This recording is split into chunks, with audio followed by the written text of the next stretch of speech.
Hi, everyone, and welcome to another great car here on the Car Reviews podcast with CollectorCarCanada.ca. Today we have a 1990 Nissan 300ZX 2 plus 2 with T-tops and a 5-speed manual transmission. So this one was the Motor Trend 1990 Import Car of the Year.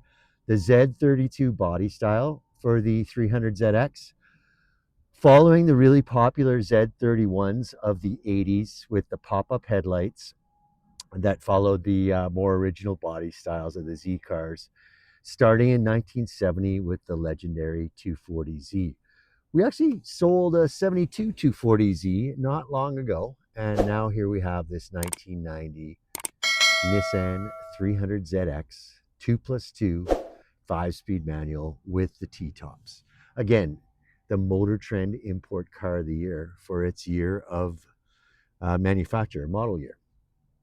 Actually, we'll get to this when we see the VIN. This one's a very early Z32, 1990 model year being the first year for them. And I'll show you the VIN in a minute. Well, more than a minute, but when we tour the exterior, you can see this was a really early example of it.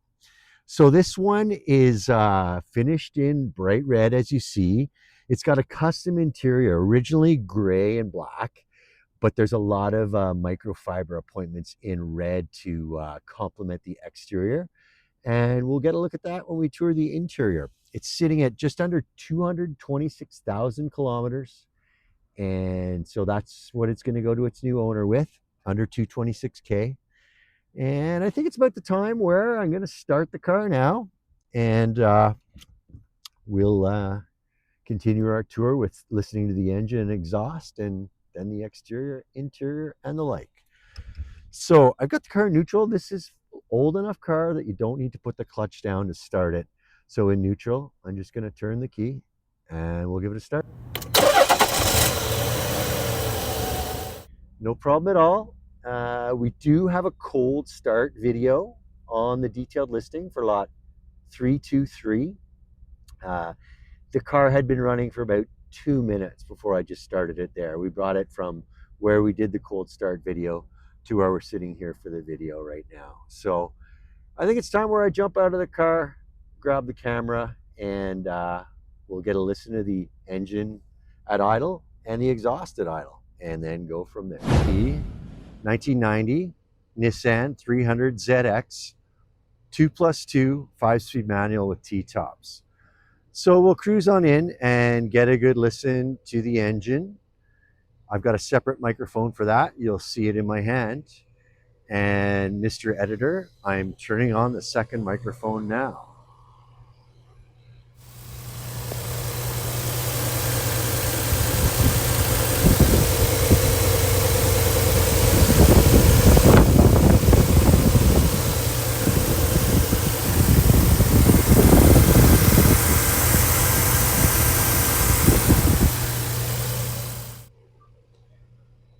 So you're probably guessing there wasn't quite as much white in the engine compartment when the car was new, and with that you'd be right.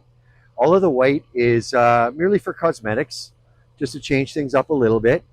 There are a couple of aftermarket pieces here. You can see those hoses are red. They would not have been hoses red from the factory, but you can see this AMS radiator, which is a performance part. Nismo rad coolant cap.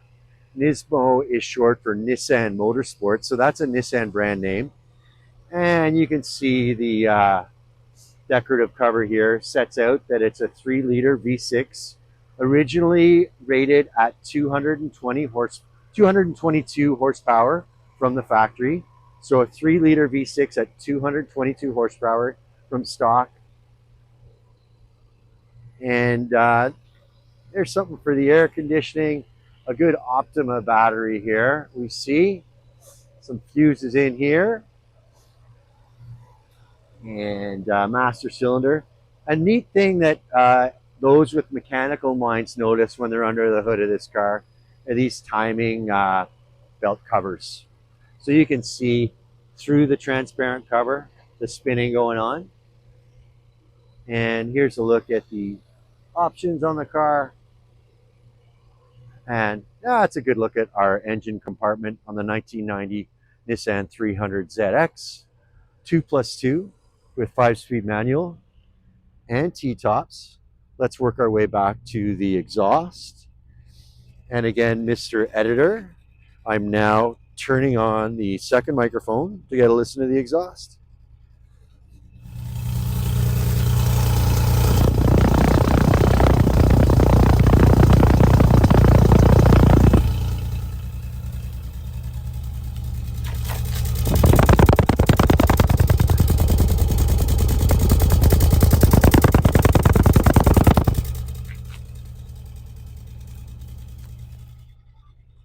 So dual exhaust, each with 2 exits, and that's a good listen to the car.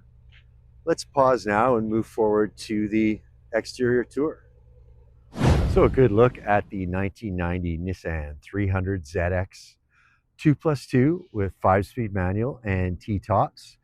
So this car's been modified a little bit cosmetically in addition to what we just saw under the hood. You can see that front bumper cover and front spoilers got an aggressive look to it. That's aftermarket. A few imperfections that come along with the exterior. We'll try to get in close to have a good look at these. Again, a red over a charcoal colored car with some aftermarket red microfiber appointments on the inside. We'll get to those in a minute when we get to the interior. Sorry for that bad camera work. I'm just getting a business card so that if we see any imperfections, I'll hold the business card next to them. We can get a sense of perspective. So, cruising in on, we'll start here with the driver's front tire, wheel and tire. So the stock rims, and you can see the calipers are painted white, branded with Nissan.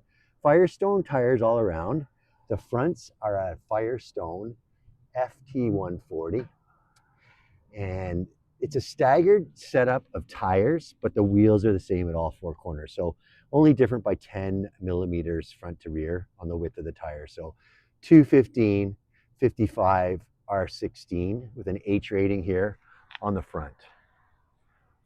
So red mirror caps, so color coded. There's a bit of a carbon fiber look here covering the cowl.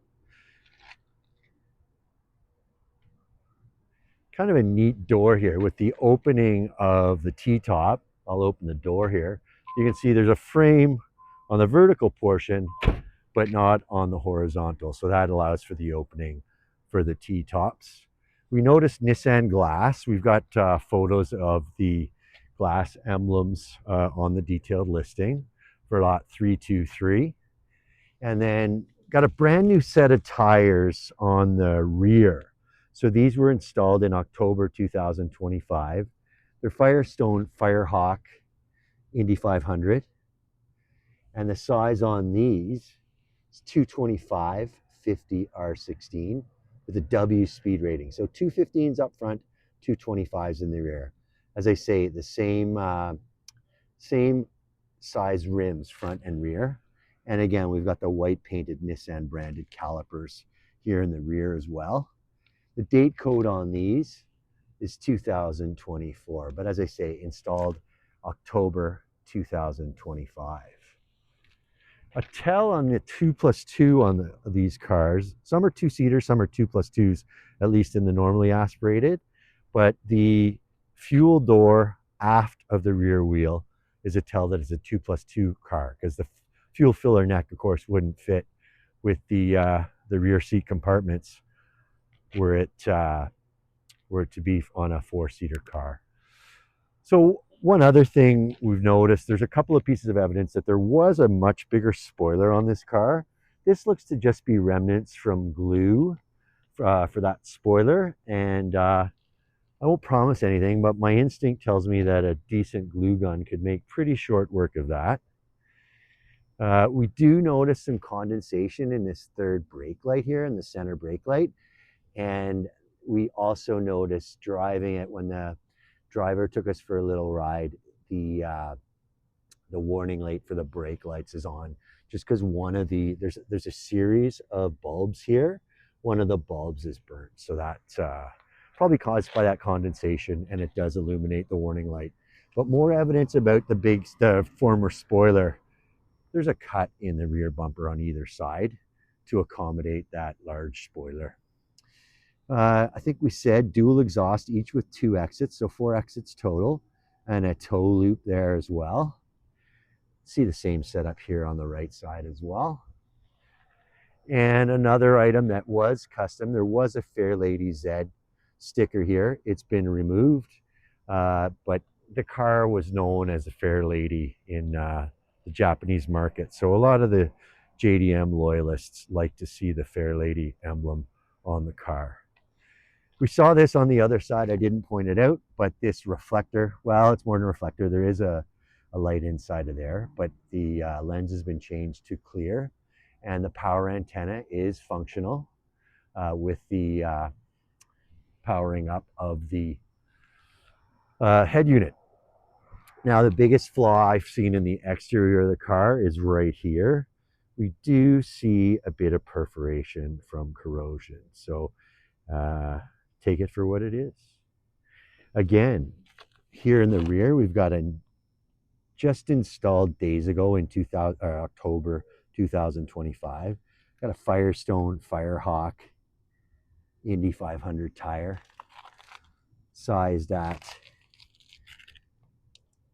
oh well, I'll show you the date code first. Again, it's 2024 date code, and here's the size here at 225/50 R16 with the W speed rating. Z emblems for all 4 center caps.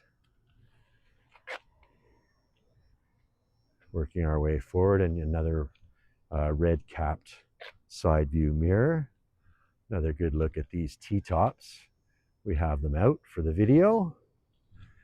And the last tire to look at, we've got a Firestone FT140.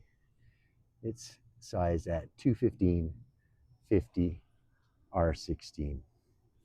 I better double check that.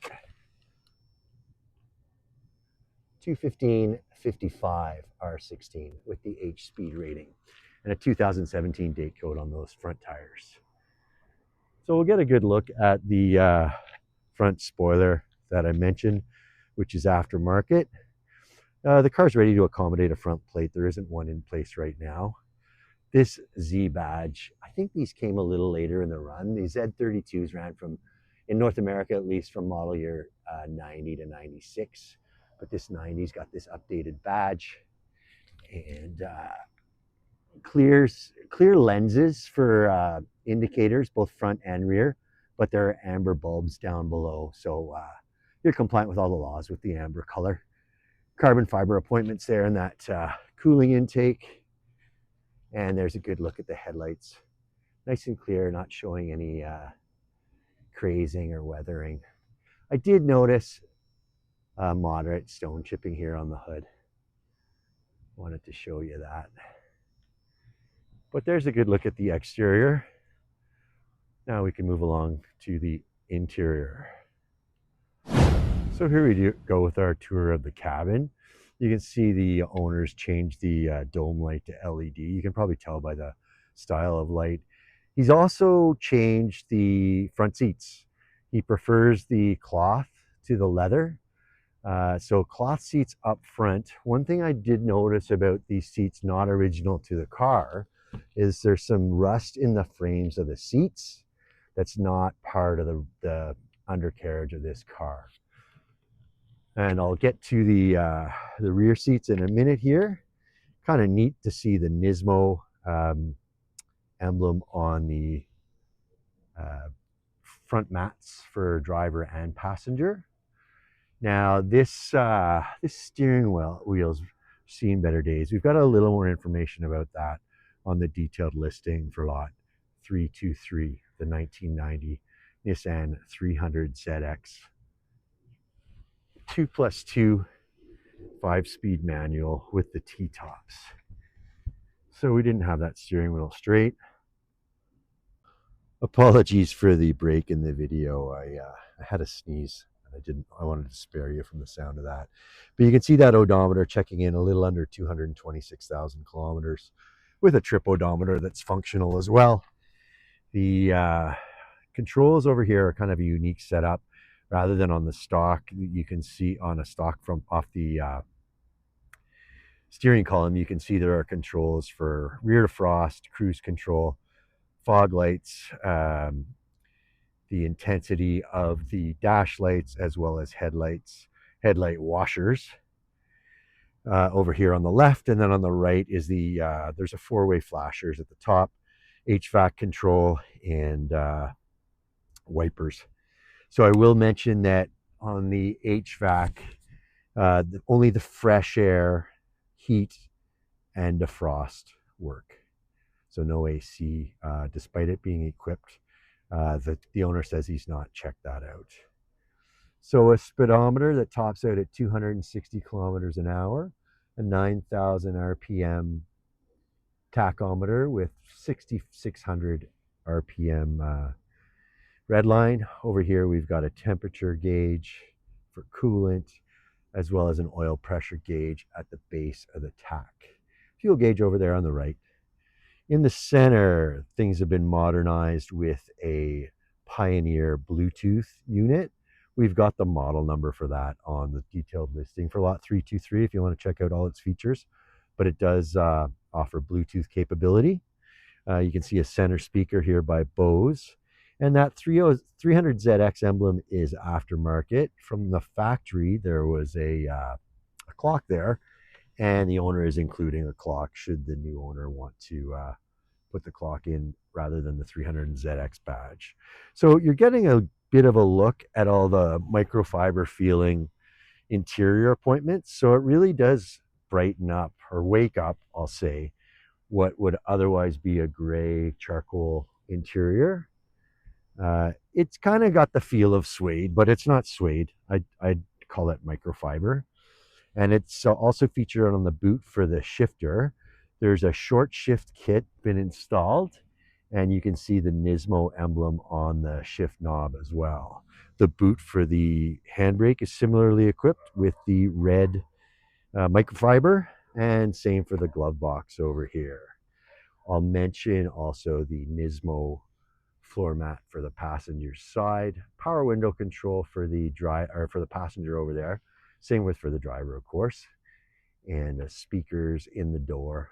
The car is equipped with central locks, so they can be controlled by either of the two keys that's included with the car. We do have some pictures of the glove box open on the detailed listing, but there are some personal items in there, so I'm not going to open it right now. Nice clean ashtray with a lighter, but I suppose we'd be better off calling that a power outlet. Lighter's nice and clean, and power mirror control, as well as a defroster for the mirrors as well. That's what this switch is, separate from the rear defrost. And then, as I say, the front seats have been changed out to cloth, and the leather remains in place on the rear seats. So 4 belts, so a 4-seater, 2+2 is what I should call it, but no space for a center passenger here in the rear. There's nice clean black carpet there in the rear. There are floor mats in the hatch. I'll show you those in a minute when we get to the hatch. But that's a good look at the cabin. Let's shift on over to the hatch. Moving in on the hatch, black carpet to match the rest of the cabin. You can see there's a cargo cover in place. So your precious cargo in the hatch is covered from the wandering eyes of onlookers. In the hatch, there are 2 dedicated stowage, I call them envelopes, but covers for the T-tops, which we have off. There are pictures of the T-tops on the detailed listing, lot 323. Here are the floor mats for the rear I was mentioning. They're just sitting here in the hatch. And then those are 2 spare stays for the hatch. No problem keeping the hatch up right now, as you see. But should the ones in place ever fail, there's already a set of spares on hand. And then underneath, nice and clean for where this toolkit is for spare change. And then there is a spare tire down there. It looks like it might have been used briefly, but a space saver style. But it's nice to see that red paint free of any corrosion down here. And that'll do it for our look at the hatch. Let's move along to some closing thoughts. So that's our look at the 1990 Nissan 300ZX 5-speed manual with the T-tops. As you see, I'm leaning in over the car where the roof would be, or the T-tops would be if they were in place. I mentioned the part about the 5-speed manual transmission, and that gets the power originally rated at 222 horsepower from the 3-liter V6 out to the rear wheels. Dual exhaust, each muffler with 2 exits, and under 226,000 kilometers when this car makes it to its new home. Again, the 1990 Motor Trend Import Car of the Year. It made a real splash when this Z32 body style replaced the Z31 of the 80s with the pop-up headlights. So this one is lot 323 on collectorcarcanada.ca. I just want to thank you for watching, and we're going to move on to the next car.